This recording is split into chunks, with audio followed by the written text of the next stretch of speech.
మంగళగిరి నగరంలో అంతర్జాతీయ యోగా దినోత్సవాన్ని ఘనంగా జరుపుకుంటున్నారు. మంగళగిరి మెయిన్ బజార్లో గల ఆర్యవైశ్య కళ్యాణ మండపంలో పట్టణ ఆర్యవైశ్య మహిళా సంఘం ఆధ్వర్యంలో శనివారం ఉదయం అంతర్జాతీయ యోగా దినోత్సవాన్ని జరుపుకున్నారు. ఆర్యవైశ్య మహిళా సంఘం అధ్యక్షులు డాక్టర్ పొట్టి గిరిజ, కార్యదర్శి త్రిపురమల్లు పార్వతి, కోశాధికారి పొట్టి వెంకటకీర్తి ఆధ్వర్యంలో నిర్వహించిన అంతర్జాతీయ యోగా దినోత్సవంలో పలువురు సంఘ మహిళలు, యోగాభ్యాసకులు పాల్గొన్నారు. ఈ సందర్భంగా యోగా మాస్టర్ గోలి పున్నారావు హాజరైన వారిచే యోగాసనాలు వేయించి వాటి ప్రాధాన్యాన్ని వివరించారు.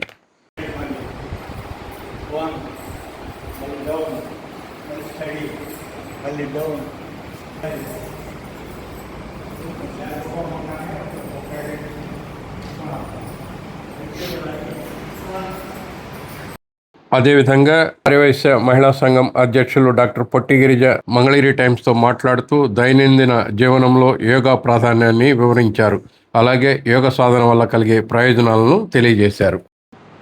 అందరికీ శుభోదయం. ఈరోజు అంతర్జాతీయ యోగా దినోత్సవాన్ని మనం జరుపుకుంటున్నాము.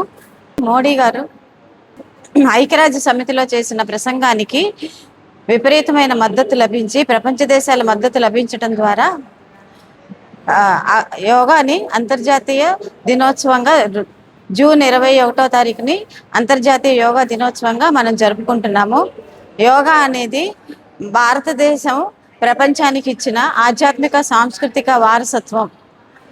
ఈ యోగా మన దేశ సంపద, మన పూర్వీకులు ఋషులు మనకిచ్చిన ఈ అపూర్వమైన సంపద ప్రపంచవ్యాప్తంగా వేలాది కోట్ల మంది ప్రజలకి ఆనందానికి, ఆరోగ్యానికి కారణభూతం అవుతుంది. యోగా అంటే ఏంటంటే అర్థం కలయిక అనేది అర్థం. ఆత్మ, మనస్సు, శరీరాన్ని కలిపేదే యోగా అన్నమాట. యోగా అంటే ఒకరోజు ఆసనాలు చేసి వెళ్ళిపోవటం కాదు, అది ఒక జీవన శైలి. ఆ జీవన శైలి మూలంగా మనం ఆలోచనలు, మన ప్రవర్తన, మన ఆరోగ్యం ఒక క్రమ పద్ధతిలో నడిపించే శక్తి అనేది యోగాకు ఉన్నదన్నమాట. ప్రస్తుత పరిస్థితుల్లో పిల్లల దగ్గర నుంచి పెద్దవాళ్ళ వరకు అనేకమైన ఒత్తిళ్లకు లోనవుతున్నారు. అలాంటి వాళ్ళకి యోగా అనేది దివ్య ఔషధంగా పనిచేస్తుంది. ఈ ఒత్తిడుల వలన ఎప్పుడో 60వ సంవత్సరంలో రావాల్సిన వ్యాధులు అందరికీ కూడా 30 సంవత్సరాల్లోనే వచ్చేస్తున్నాయి అన్నమాట. ఊబకాయం, hypertension, diabetes, cancer, piles, పిష్యుల ఇట్లాంటి అనేకమైన రుగ్మతలకి లోనవుతున్నారు. వీళ్ళందరికీ కూడా యోగా అనేది ఒక దివ్య ఔషధంగా పనిచేస్తుంది. అలాగే స్త్రీలు సంసార బాధ్యతలు, సామాజిక బాధ్యతలు, ఉద్యోగ బాధ్యతల మూలాన ఆ విపరీతమైన ఒత్తిడికి లోనవుతూ అసలు తమ ఆరోగ్యాన్ని కూడా బాగా నిర్లక్ష్యం చేస్తున్నారు అన్నమాట. అందువలన స్త్రీలకు కూడా ఎక్కువ ఊబకాయం, ఈ లైఫ్ స్టైల్ మారిపోవటం వలన PCOS, సంతానలేమి, ఇలాంటి క్యాన్సర్స్, సర్వైకల్ క్యాన్సర్స్, ఇలాంటి ప్రాబ్లమ్స్ తరచుగా వస్తున్నాయి అన్నమాట. ఇలాంటి వారికి యోగా కనుక ఒక జీవన శైలిలాగా మారితే వాళ్ళకి మానసిక ప్రశాంతత, ఆత్మవిశ్వాసం, శారీరక దారుఢ్యం కూడా జరుగుతుంది. మనం ఏంటి మనం మన డబ్బును కోల్పోతే మనం చాలా నష్టపోతాం. అలాగే సమయాన్ని కోల్పోతే అసలు తిరిగి సంపాదించుకోలేము కూడా. కానీ ఆరోగ్యాన్ని కోల్పోతే అసలు అన్నీ కోల్పోయినట్లే. ఆరోగ్యమే మహాభాగ్యం. కాబట్టి ఈ యోగా అనేది మన దినచర్యలో ఒక భాగంగా చేసుకొని ప్రతిరోజు ఒక 20 నిమిషాలు యోగా కనుక మనం కేటాయిస్తే ఆనందకరమైన జీవితాన్ని, ఆరోగ్యవంతమైన మన శరీరాన్ని, మన ప్రశాంతమైన మనస్సుని మనకి లభిస్తుంది. కాబట్టి ప్రతి ఒక్కరూ కూడా ఈ యోగాని జీవితాంతం సాధన చేయాలని ఆశిస్తూ మరి ఇంత మంచి ఈ రోజుని సద్వినియోగం చేసుకోవాలని అందరినీ కోరుకుంటున్నాను.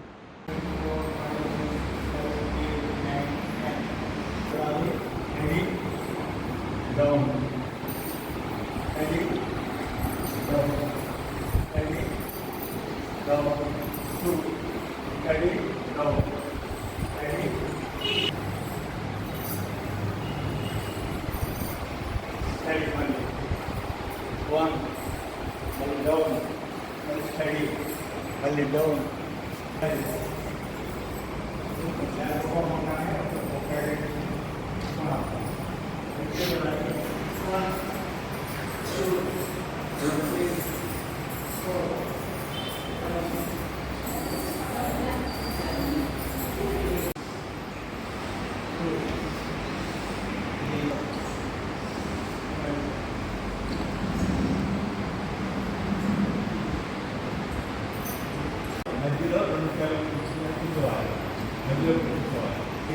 వదిలేసి పడుతుంటావా?